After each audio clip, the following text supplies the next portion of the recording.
નમસ્કાર બાળકો, સીએફટી થિયરી માટેની આજની છેલ્લો ટોપિક સીએફટીમાં ચેપ્ટર નંબર 9 સંકીર્ણમાં CFSE crystal field stabilization energy સ્ફટિક ક્ષેત્ર સ્થાયિતા ઉર્જા એટલે ઉર્જા શોધવા શું કરવાનું. આપણે ડેલ્ટા ઓ શીખી ગયા, ડેલ્ટા ઓ ડેલ્ટા ટી શીખી ગયા, બરાબર. તો યાદ રાખો, જેટલી લિગેન્ડની વારે વારે એકની એક વાત આવી રહી છે, જેટલી લિગેન્ડની પ્રબળતા વધારે એટલો ડેલ્ટા ઓ અને ડેલ્ટા ટી વધારે, બરાબર. પણ ડેલ્ટા ટી આપણે બહુ ધ્યાનમાં નથી લેતા, અને એ જેટલું વધારે હશે એટલી આ ઉર્જા વધારે હશે. કે હવે આ સ્થાયિતા ઉર્જા એટલે અણુ કેટલો સ્થાયી છે સંકીર્ણ, એની ગણતરી માટેની ઉર્જા. તો આનું સૂત્ર તારવતા શીખવાડું પહેલા, પછી એના એમસીક્યુ લઈએ. આનું સૂત્ર તો આપણે ML6 માટે લઈએ, એટલે અષ્ટફલકીય રચના. તો એમાં શું હતું યાદ કરો. ઉપર 2 કક્ષક હતી, નીચે 3 હતી, આને ડેલ્ટાઓ કહેતા હતા. આ તમારી સરેરાશ ઉર્જા હતી. ઉપર આવે એ 3/5 હતું, નીચે આવે 2/5 હતું. આ ડેલ્ટા ઓ અને આ પણ ડેલ્ટા ઓ. તો હવે CFSE નું સૂત્ર થાય, જે ઉપર છે એને આપણે EG કહીએ છીએ, યાદ છે. નીચે છે એને T2G કહીએ છીએ. તો ઉપર છે એ પ્લસ અને નીચે છે એ માઇનસ. તો આ નીચે તો અહીંયા લખીશું -2/5 T2G, મતલબ -2/5 ઉર્જા ધરાવતા ઇલેક્ટ્રોન T2G માં કેટલા, એને સમજો કે T2G માં 3 ઇલેક્ટ્રોન હોય તો અહીંયા 3 મૂકવાના, 2 ઇલેક્ટ્રોન હોય તો 2 મૂકવાના. હવે આ જે ઉપર છે એ પ્લસ, કેમ? કારણ કે આ ઉપર છે એટલે અહીંયા આવશે 3/5, અને એમાં કયા ઇલેક્ટ્રોનની સંખ્યા મૂકવાની? EG, અને બંનેમાં ડેલ્ટાઓ હતો એ કોમન કાઢીને પાછળ, વત્તા જો કોઈ યુગ્મીકરણ થયું હોય તો અહીંયા મૂકવાનું યુગ્મીકરણની સંખ્યા. ક્લિયર? તો ML6 માટે CFSE નું સૂત્ર ગોખો તો મરી જશો, સમજો તો એકદમ ઈઝી છે. નીચે છે માઇનસ, ઉપર હોય પ્લસ, ડેલ્ટાઓ કોમન, યુગ્મીકરણ થાય. સમજો કે અહીંયા એક યુગ્મિત ઇલેક્ટ્રોન છે તો અહીંયા 1, 2 છે તો 2, 3 છે તો 3. જેટલું CFSE વધારે હશે એટલી સ્થાયિતા શું થશે? તો CFSE નું મૂલ્ય, ઉર્જા વધારે હશે, બરાબર, એટલે એટલી સ્થાયિતાનું મૂલ્ય પણ વધારે હશે, બરાબર, કે ડેલ્ટાઓ વધારે હોય એટલા માટે. ચલો સ્ક્રીનશોટ લઈ લો આનો, પછી હું ML4 શીખવાડું. આનું લઈ લો, પછી આપણે ML4 શીખવાડીએ ફટાફટ.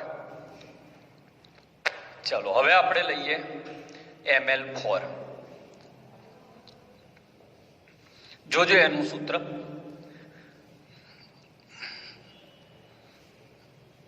પછી MCQ શીખીએ.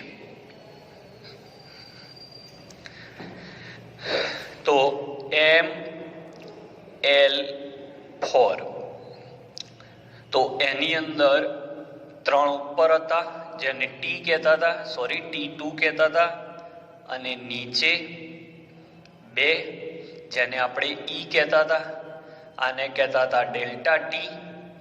આ તમારી સરેરાશ ઉર્જા, સરેરાશ ઉર્જાથી ઉપર 2/5, કેમ? 3 ઉપર તો 2 લેવાના અને 2 નીચે તો 3 લેવાના. તો આનું CFSE નું સૂત્ર શું થાય?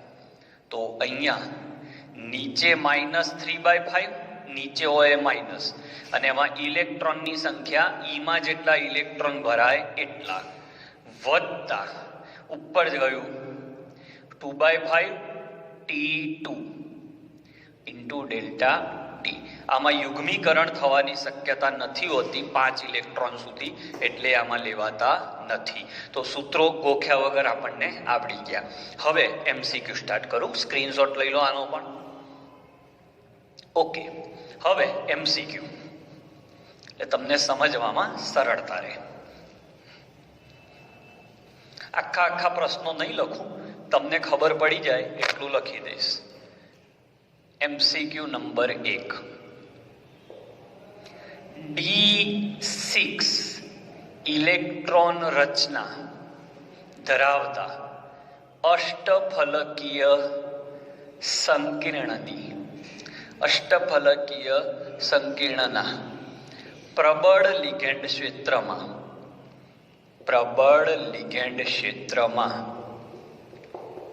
CFSE શોધો.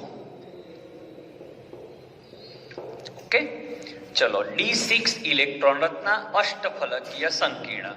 તો અષ્ટફલકીય એટલે 3 નીચે 2 ઉપર. D6 એટલે 1 2 3. હવે ચોથો ઇલેક્ટ્રોન ક્યાં ભરાય? તો પ્રબળ ક્ષેત્ર છે. પ્રબળ ક્ષેત્ર છે એટલે નીચે ભરાય. 1 ચોથો, પાંચમો અને છઠ્ઠો. તો પહેલું કામ ઇલેક્ટ્રોન રચના આવડવી જોઈએ. સ્ટેપ નંબર 2, CFSE નું સૂત્ર તો મેં હમણાં જ શીખવાડ્યું. -2/5 T2G plus 3/5 EG delta O plus P હોય તો -2/5. બોલો, T2G માં કેટલા ઇલેક્ટ્રોન? 6. તો અહીંયા 6 મૂકીશું. 3/5 EG માં 0 ડેલ્ટા O. યુગ્મીકરણ કેટલા થયા? તો 1 2 ને 3 એટલે અહીંયા આવશે 3P. તો આન્સર આવ્યો 6 દુ 12, 12 દુ 24 એટલે અહીંયા આવશે -12/5 ડેલ્ટા O પ્લસ 3P. પછી આને તમારે જે રીતે લખવું હોય લખી શકાય. 5 દુ 10 કરો તો ઉપર 24 થાય તો -2.4 delta O plus 3P. This is your answer. Clear? Spin, આ તો એક સાથે બધા પ્રશ્નો શીખવા હોય તો સ્પિન કેવા? યુગ્મીકરણ થયું એટલે નીચા સ્પિન. હવે આ જ વસ્તુ અહીંયા આપણે D5 સ્ક્રીનશોટ લઈ લો પહેલા તો D6 વાળાના પ્રશ્નોનો, એટલે એનો એ પ્રશ્ન હું અલગ માટે પણ શીખવાડી શકું. લેવાઈ ગયો સ્ક્રીનશોટ? ઓકે. હવે આ જ પ્રશ્ન સહેજ આપણે બદલી નાખીએ, સહેજ જ.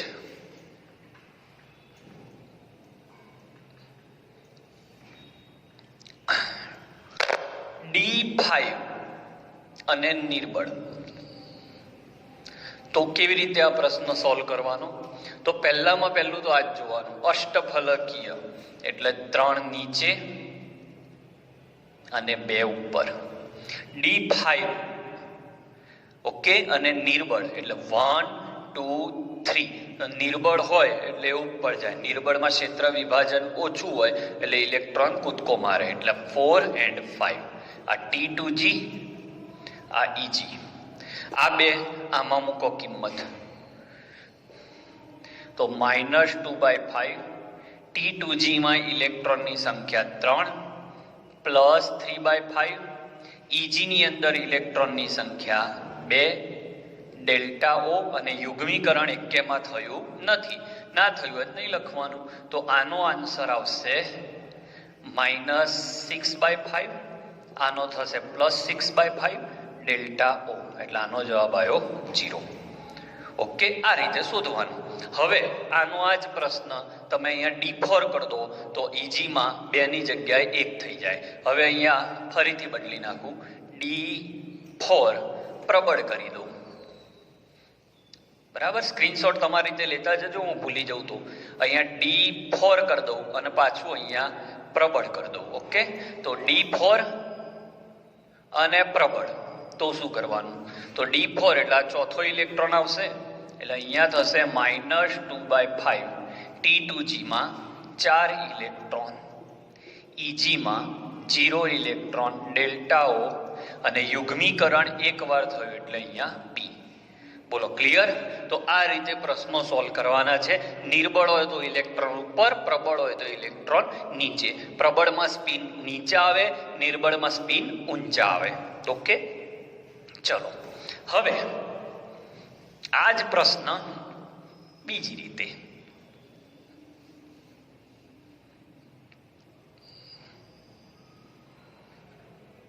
હવે અહીંયા ચેન્જીસ. D4 ઇલેક્ટ્રોન રચના ચતુષ્ફલકીય રચના માટે, અને લિગેન્ડ આમાં નિર્બળ જ હોય, તો એમાં 2 નીચે આવે, 3 ઉપર આવે, અને CFSE નું મૂલ્ય થાય -3/5 E plus 2/5 T2 delta T. D4 એટલે 1 2 3 4, આમાં અયુગ્મિત જ રહે, પહેલા અયુગ્મિત જ આવે, બરાબર. એટલે -3/5. ની અંદર કેટલા ઇલેક્ટ્રોન? 2 પ્લસ 2/5, આની અંદર 2 ઇન્ટુ ડેલ્ટા T, એટલે -6/5 પ્લસ 4/5 ડેલ્ટા T.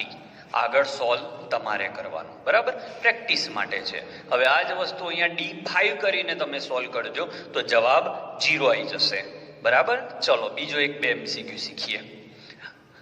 ગોખ્યું છે તો ફસાઈ જશો, સમજ્યા છો તો તકલીફ નહીં પડે. તમને આવું આપે COCN6 3- માટે CFSE નું મૂલ્ય કેટલું? તો આમાં કોબાલ્ટની અવસ્થા +3 આવે. +3 એટલે 3D. કોબાલ્ટનો નંબર કયો છે? 27 છે. 27માં 3 ઇલેક્ટ્રોન જાય એટલે 4s માંથી 2 અને 3D માંથી 1 એટલે 3D6. અમુક કે સાહેબ ઇલેક્ટ્રોન રચના શીખવાડો CO3+ ની. બેટા હવે એ ટાઈમ નથી, તને આવડવું જ જોઈએ. 3D6. ઓકે. હવે લિગેન્ડ કેવો એ ઓળખવાનો. આની આગળના પ્રશ્નોમાં શું હતું? મેં તમને ડાયરેક્ટ બધું આપી દીધું હતું. હવે એવો પ્રશ્ન મૂક્યો જેમાં બધું આપ્યું નથી, તમારે લાવવાનું છે. તો લિગેન્ડ CN- છે, શેમાં ગણાય? પ્રબળમાં. તો ફરીથી 3 નીચે 2 ઉપર, કારણ કે 6 છે. લિગેન્ડ પ્રબળ છે, 3D6 એટલે 6 ઇલેક્ટ્રોન છે, તો 1 2 3 પ્રબળ લિગેન્ડ તો નીચે આવશે. હવે તમારાનું CFSE ગણી નાખવાનું, એટલે -2/5 T2G plus 3/5 EG delta O plus P. સૂત્રમાં કિંમત મૂકો. -2/5 T2G માં 6 ઇલેક્ટ્રોન પ્લસ 3/5 0 ડેલ્ટા O યુગ્મીકરણની સંખ્યા 3 છે. તો આ રીતે તમને જવાબ લઈ શકો. હવે આ CN ની જગ્યાએ તમે ગણજો Cl- મૂકીને, બરાબર. પછી બીજી વાર કોબાલ્ટની જગ્યાએ Fe મૂકીને. કશું બદલાય નહીં, માત્ર ને માત્ર સૂત્ર કેવી રીતે લગાડવું એ શીખવાનું હતું. હવે ઇલેક્ટ્રોન રચના તમને ના આવડે તો તમારે ભોગવવાનું. તો CFSE નો કોન્સેપ્ટ અહીંયા પૂરો થાય છે. બેસ્ટ કોન્સેપ્ટ, પૂછાયો કોન્સેપ્ટ. તો તમે પ્રશ્નો તમારા ચોપડામાં લખજો. આ સાથે CFT આધારિત પ્રશ્નો કે જે આ વર્ષે બોર્ડના સિલેબસમાંથી ડિલીટ કર્યો છે એ ટોપિક અહીંયા આપણે પૂરો કર્યો. ઓકે. જાતે જેટલી મહેનત કરશો એટલું સારું છે. Thank you for watching. Screenshot લઈ રાખજો બધા.